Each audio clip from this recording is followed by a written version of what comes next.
thing that makes Hawaii amazing, if I look back at my career, there were so part of my education is I got to go to so many. All of my success has been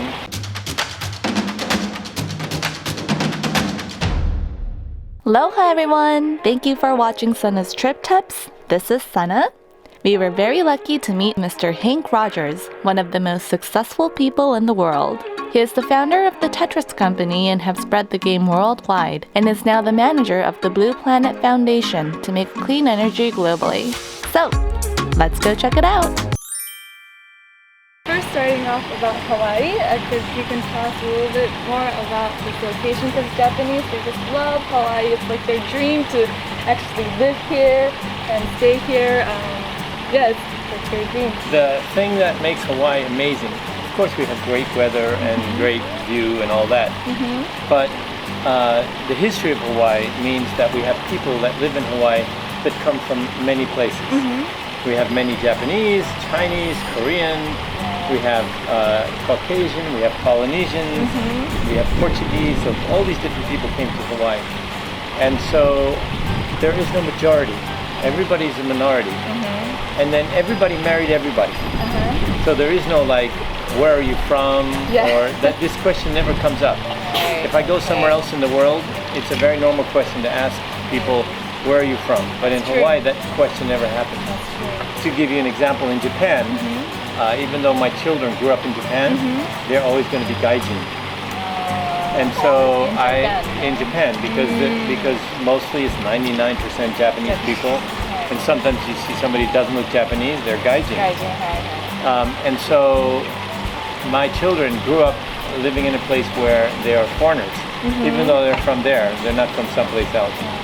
So Hawaii is a nice place. We can bring children here, especially mixed children. Nobody asks them. You're never a gaijin. If you lived here for a few weeks, you would become one of us. Nobody would ask you anymore.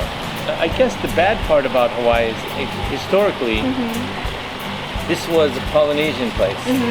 And when Europeans came to Hawaii, they brought with them diseases. 95% of the people died. So they went from 500,000 people down to 50,000 people. And so when other people came from other places, now the Polynesians are a minority.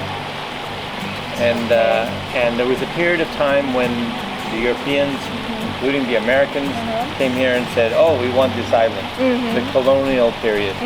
And so there's lots of friction about the colonial period because the Europeans took their land. Hawaiians or Polynesians didn't have the concept of ownership of land, and so they lost their land. And that is causing some friction even today. Young people are starting to say, we lost our land. But everywhere in the world has this kind of story as well. It's history. It happened everywhere. Yes, it's expensive, but you get what you pay for. You know what I'm saying? What drew to Hawaii? Why was it Hawaii for you? The first time I came to Hawaii, my family was actually moving to Japan, and Hawaii was a stopover. So I stayed in Hawaii for 4 years. I stayed behind. I went to school.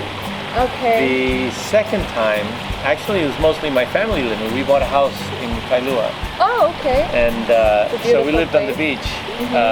And that time I still had to keep my business in Japan, so I was mostly in Japan. And this time I moved here permanently. It's just such a wonderful place and wonderful people. He's one of the most successful people. I've been saying this a few times already. What do you think made you so successful? What do you think is like key? So the key to success is passion. Passion. Whatever I do, whatever I get interested in, I become so passionate that I want to make it happen no matter what. If I look back at my career, there were so many places where it could have gone wrong and I lost it, but no, I want to keep it, I want to make it. And that's the most important part. And then, the other thing is, you think about what's going to happen, but that's probably not what's going to happen. And you have to adapt to the situation. So my product is not selling. Why is it not selling? What do I have to do to make it sell? That's the kind of thing that you have to do. Passion, strength, Passion. knowledge, Yeah, never give up. giving up. No, not giving up. What is necessary education for young children right now to make them successful? 日本で育てるのがいいか、ハワイで育てるのがいいか、それとも the other country か。When you think about it, so I grew up in a lot of different places, and I think I would have been successful no matter where I lived. So it's not, when I started my first business in Japan, I didn't speak, read, or write Japanese. I had no idea what I was doing. So you could say if I'd have been living here at that time, it would have been much easier and much faster. Language-wise, or even understanding the customer. Right.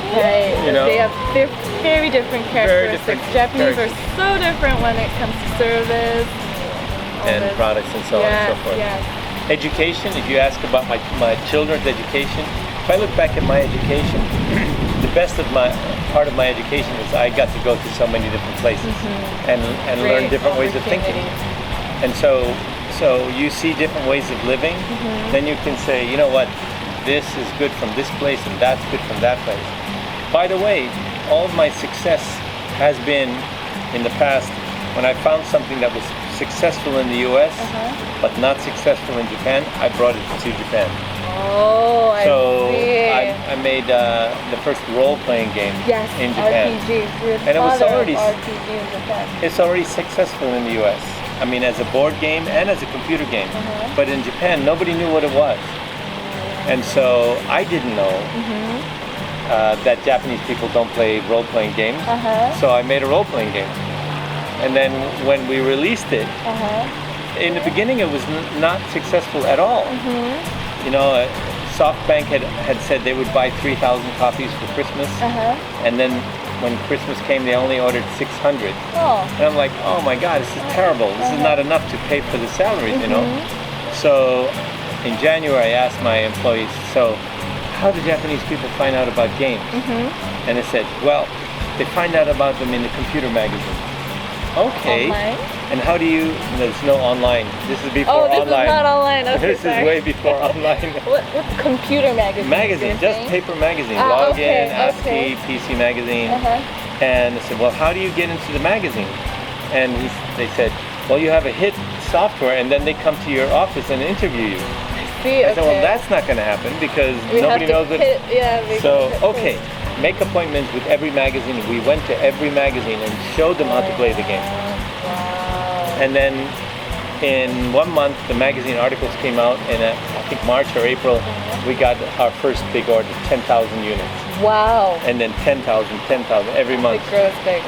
So then we were the biggest game in 1984. That's amazing. So the magazines all said like amazing game, users everywhere. They just went crazy. And so today, role playing is a big deal. It is. But then the most money I made was the other way. Okay, what's that? The other way. So in Japan, games for mobile phones were popular. Okay, yes. And so a Japanese company offered me lots and lots of money for Tetris to publish it in Japan. On the phone. And then I went to the US and I was looking for a licensee in the US. And they all offered me small money. Okay. Because the game business didn't start yet. I see, okay. And so I said, okay, let's do it. So my wife and I made a company in Hawaii to make games for mobile phones. And then games on mobile phones took off and went crazy. So 3 years later, sold that company for enough money so I can buy a house and buy a ranch, and I don't have to work anymore. You kind of feel like you always know what's going on. Well, you can just look at this. If you travel back and forth, you can see, oh my gosh, this is so popular over there, but it's not popular over here. And then you have to think, is this peculiar to Japanese people? No, it's not. Games on mobile phones is not only for Japanese people, it's for everybody in the world. That was a quick version of my business life. What started your Blue Planet Foundation? Why are you so passionate about it at the moment? Yeah, so, after I sold my company, which was, I don't know, just 15 years ago. A month after I sold my company, I was playing tennis at the Waialae Country Club, and I didn't feel good afterwards. Okay. So I went, and I was dizzy. So I went to the front desk and I said, I don't feel good. And they asked me, would you like us to call an ambulance? And I felt strange, and I said yes. The ambulance came, took my EKG and said, there's nothing really wrong with you. We'll take you in for observation. Okay. Which means just watch you and make sure you're okay. Okay. We're not going to turn on the siren. Okay. So we're on the way to the hospital, and halfway to the hospital, the siren went on. Oh, that's scary. Yeah. Okay. So at that point, I had 100% blockage of the widowmaker. That's your largest artery in your heart. If I was somewhere else, like on the other island or something, I would have died. The fact that I survived was because it happened to me while I was in the ambulance. But anyway, I'm lying in the ambulance, I'm looking at the scene first, and I know something's going really wrong. Yeah. And I say, you've got to be kidding me, I haven't spent any of the money yet. Okay. I just sold my company, made a bunch of money, I haven't spent any of it yet. It's not even in my bank yet. So, and the second thing I thought is, no, I'm not going, I still have stuff to do. After my operation, it was a very small operation, I was thinking, what did I mean by stuff? I already made enough money, so my wife doesn't need me anymore. My kids are all through school, so they don't need me anymore, so I should be finished, right? So what's stuff? And so then I thought, okay, what is it that's going to upset me if at the end of my life, the next time, say I'm 70 or 80 years old, and I look back on my life, what is it that I need to do during my life that I didn't do yet? And so I found my missions in life. And the first mission was in the newspaper. It says, oh, by the way, we're going to kill all the coral in the world by the end of the century.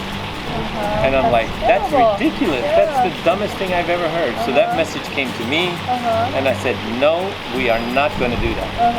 And what's causing that? It's carbon dioxide being absorbed into the ocean and causing ocean acidification. So I said, okay, we're going to stop using carbon-based fuel. So that's the mission. The mission is to end the use of carbon-based fuel.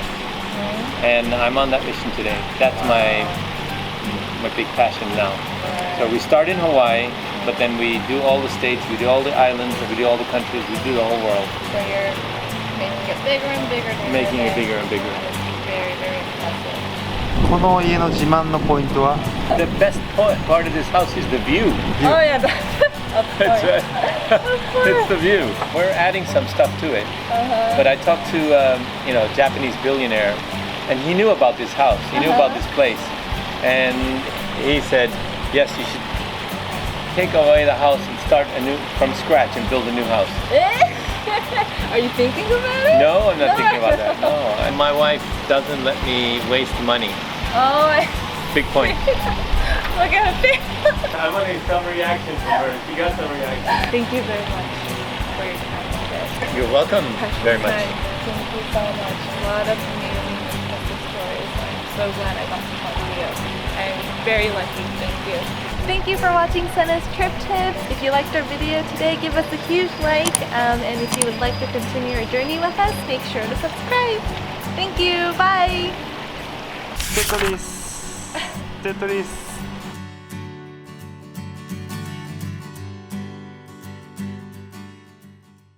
Today we are at Over Easy. How you guys doing? Good.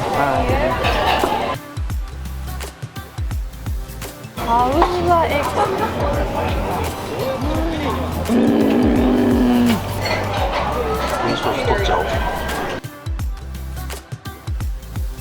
Oh my god, that's huge.